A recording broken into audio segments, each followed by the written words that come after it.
Yeah, that was fun. I'm looking forward to hearing that from you later. Hi, James from engVid.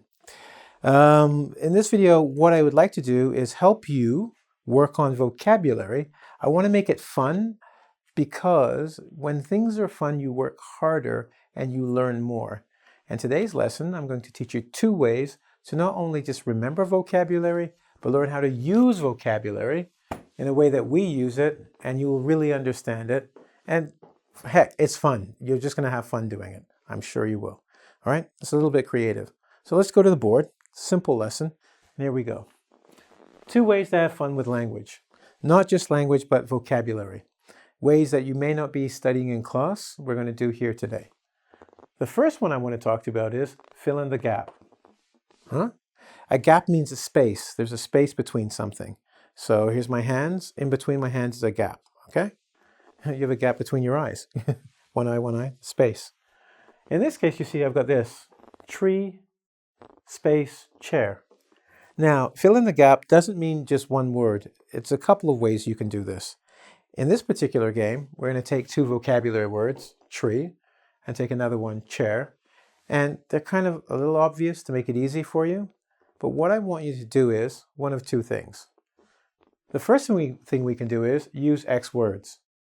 What I mean by that is, you could say, I want to use 5 words, and I want to go from tree to chair. Or I want to use 3 words from tree to chair, or 2. Well, okay. How do I get from tree? Okay. Tree. Cut. You cut the tree down, right? Lumber. Lumber you make into wood you can use.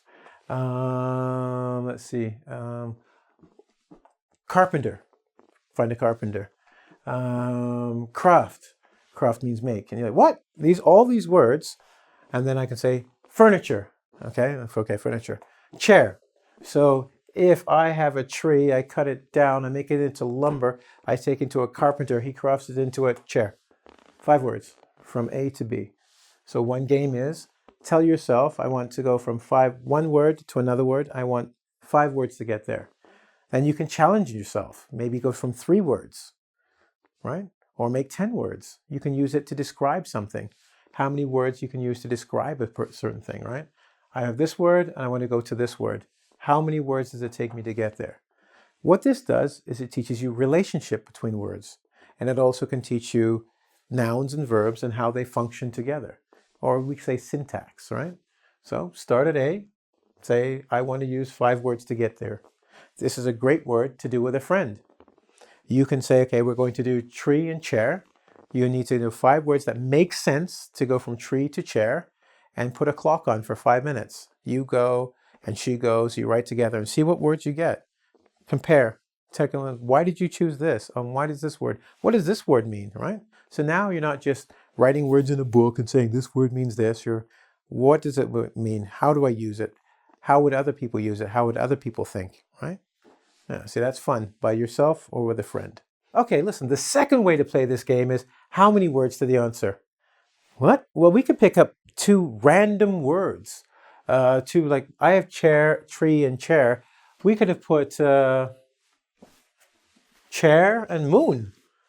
Now the game gets a little bit more interesting, right? Chair and moon. How many words does it get me to go from chair to moon? Now you might say, that's impossible. They have nothing to do with each other. I could say, listen, the chair in my living room's a noun, sits, which is a verb, close to the big bay window where I can see the moon at night. How many words did it take me to get from chair to moon? So it's playing with words, being creative. Chair and moon have nothing to do with each other, but I use nouns and verbs to go from this place to this place and actually created a sentence as well. Now you can, as I said, make it more of a challenge. Do the same thing with a friend. How many words? Just random words. How many words does it take? And you can time each other to see who gets there first. And the sentence must make sense. Cool? All right. Once again, you're going to learn syntax and meaning. You have to put the words in the right order. You can't just throw words in there. And when I say meaning, it has to have sense that it goes from here to here, that someone would understand it and, agree with it. That's one game. Second game I like a lot, and I'm going to embarrass myself in about 4 minutes, 2 minutes, whatever. I hope you like this one too. I like this one because what you do is if you're studying particular vocabulary, we have an engVid vocabulary about travel, the kitchen, the law, all sorts of ones you can go to. Go there, and there's usually about 10 words. Take those 10 words, okay? And then you're going to write a poem. Well, poems are, literary devices. They are forms of writing that don't have to follow the normal ways of writing. In Japan, they have what's called a haiku. We have rhyming poetry, like, I can't think of anything off the top of my head, like Simple Simon, Meta Paiman, no, that's a rhyme. But rhyme, words that go together, like time, rhyme, bime. You have to have all these words kind of go together, okay? So poetry, it could be to express a thought or an idea, but it doesn't have to be written as a specific paragraph, right? It can be, as I said, haiku is in Japanese poetry, rhyming poetry, sometimes abstract poetry. This is a fun one because in this one, you're going to write a poem, and you might not have done that in your current writing assignments. You're writing paragraphs for essays and things, but we want to show the connection with words. So what I want you to do is write a poem using 5 or maybe even 10 words. Try not to do more because you're learning how to write right now, okay? Use on vocabulary, one vocabulary word, because on is a preposition. One vocabulary word on each line, but have the poem's lines be connected by the ideas and the words, which means you can't just randomly write words and funny sentences. They've got to be connected. This shows your mastery of the language. And that's why I said this is a good one. It's fun and you're showing your mastery. In this case, I've got rain, down, heaven, hard, thirst. Random words, right? Let me clear my throat. You didn't know it, but it's James's Beatnik Poetry Cafe. I'm about to give you some lines. Rain comes down, hard from heaven, crashing into the ground, making the heart go soft, quenching the thirst of the earth, removing the dirt, revealing the hidden beauty. Thank you. Thank you, thank you, thank you. Okay. So I took these words, and if you notice, there's a very specific thing. This poem, I did the first line, 1 word. On the second line, I put 2 words. On the third line, I put 3 words. On the fourth and fifth, you can see these numbers. These were the words I used. Each of them makes sense in the poem. When you hear it, you're like, oh yeah, that makes sense. Heaven is above, rain comes down, right? Heaven above, yeah. Hard. Well, when water hits the ground goes soft. And if you're thirsty, it means you need a drink. If the dry ground is thirsty, so it wants water to drink, right? I'm showing you I understand the language enough to put these words together.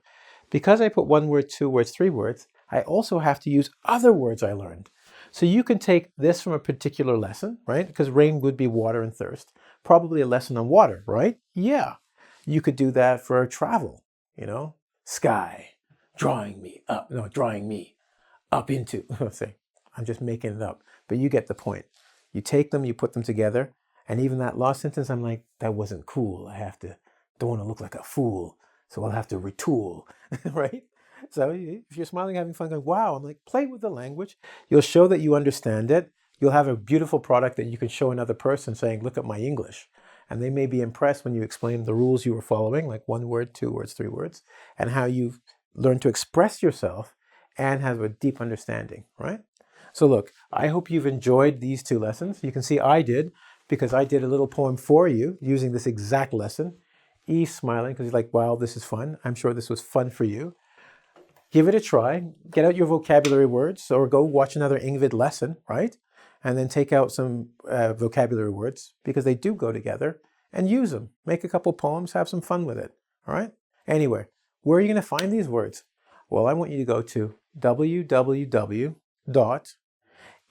as in English, vid as in video.com, where you can play, have fun, and experiment, right? That's what it's about, and that's how you learn best. Anyway, once again, I always want to say thank you guys for watching the channel. Look forward to all your comments and the fact that you go and do those quizzes.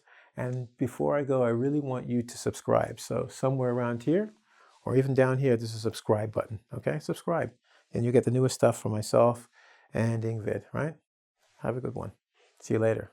Remember, rain comes down hard.